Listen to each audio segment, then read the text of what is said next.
Hi children, in this video finally we came to the last topic of part 2 in the chapter Nationalism in Europe. And the topic for today is the revolutionaries. I think you will be very familiar with this term, right? Because often we are discussing about these people. And since it is a weekend, we are going to discuss only about this topic, which is having just two paragraphs content. But before going into the concept, let us take a recap of the previous topics. So in part 2 we have discussed about four topics so far. In first topic we came to know that the countries which are in Europe today were not existing in 18th century because that time these places were divided into duchies, cantons and kingdoms. In the next topic we came to know about the three different social groups which existed in 18th century Europe. They were aristocrats, peasants and new middle class. And in the next topic, we came to know about the different meanings of liberalism, especially in political side and economic side. And we understood that Zollverein was the solution for economic problem and Zollverein was initiated by Prussia. And in the last video, we discussed about conservatism. So conservatives, they wanted to preserve customs and traditions.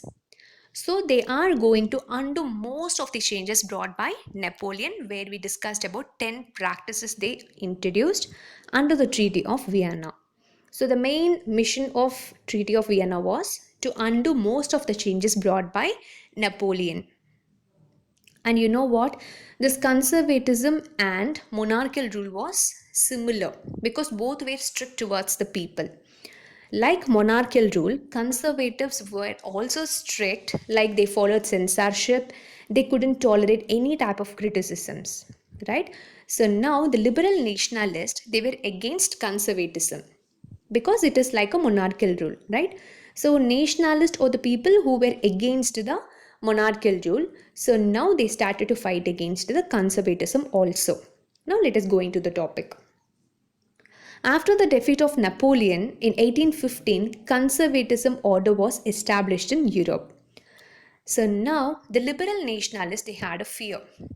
What fear means? They thought the conservatives may come and control them. They may come and repress them. Repress means suppress only, okay, to stop them. So the liberal nationalists they had a fear of repression. So they started secret societies underground. And secretly, they are training the revolutionaries to spread the idea of liberalism. So, revolutionaries means who are they? So, revolutionaries are the people who fight against the monarchical rule and they should fight for liberty. So, those people were called as revolutionaries. So, if you want to become a revolutionary, you must fight against the monarchical rule and you should fight for liberty. And actually, that time, revolutionaries they had one main mission. What was that means? They want to form nation states. So nation states means nothing but independent nation. Okay, they should not be controlled by monarchical rule. They should be independent and they should be like a republic country. Okay, so the main mission of revolutionaries was to make the country free from monarchical rule and to form a nation state. They thought formation of nation state was a main part of their struggle. Are you clear with this?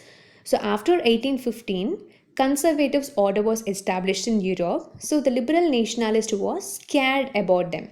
So they started secret societies underground and they trained the revolutionaries to spread their ideas. So revolutionaries was having commitment towards fighting against the monarchical rule and to fight for freedom.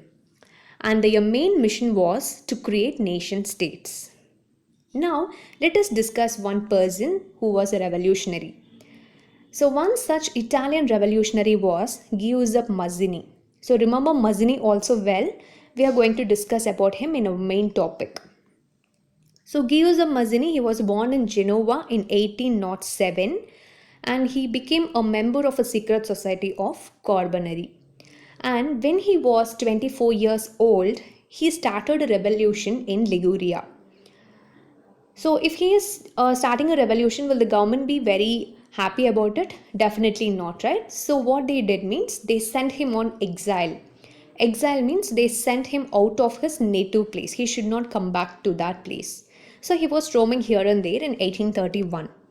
So when he was going to the different places, he found two more secret societies called Young Europe in Bern and Young Italy in Versailles.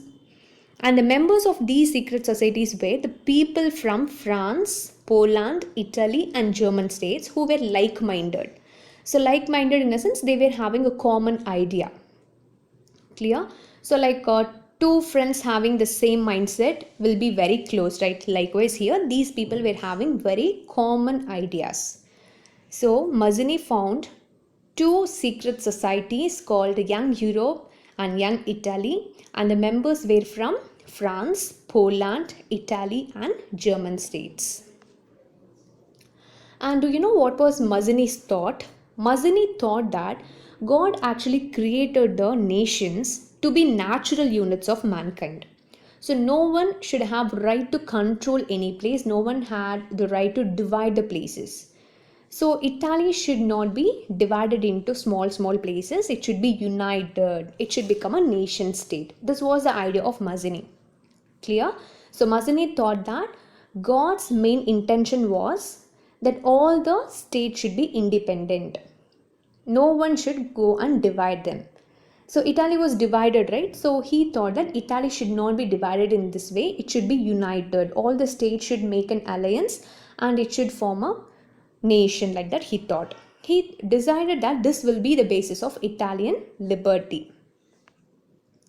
And Mazzini's idea spread to many places, and secret societies sprang up in Germany, France, Switzerland, and Poland.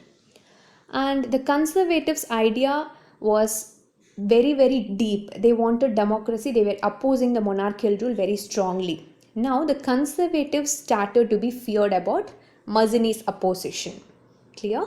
So, conservatives, they were scared about Mazzini's opposition for monarchy and his vision for democracy. So, one such conservative leader was Metternich. I told you to remember that name, right? Austrian Chancellor Duke Metternich. He was also one of the European power who met at Vienna. Okay, so Metternich, he is saying a statement about Mazzini. So Metternich is saying Mazzini that Mazzini is the most dangerous enemy for the conservatism. That is called a social order here. Clear? So Metternich remarked that Mazzini is the most dangerous enemy of our social order. R is referring to conservatism here. So this question they will ask you in 1 mark.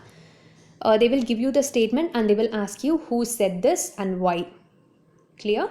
So conservatives, as they were feared about Mazzini, Duke Metternich remarked him like he is the most dangerous enemy of our social order. Clear, children? So this is what we have discussed today. First, we discussed that liberal nationalists were afraid and they started secret societies. And one such revolutionary was Mazzini, who born in Genoa in 1807, and he became a member of secret society. And as he attempted a revolution in Liguria, he was sent on exile.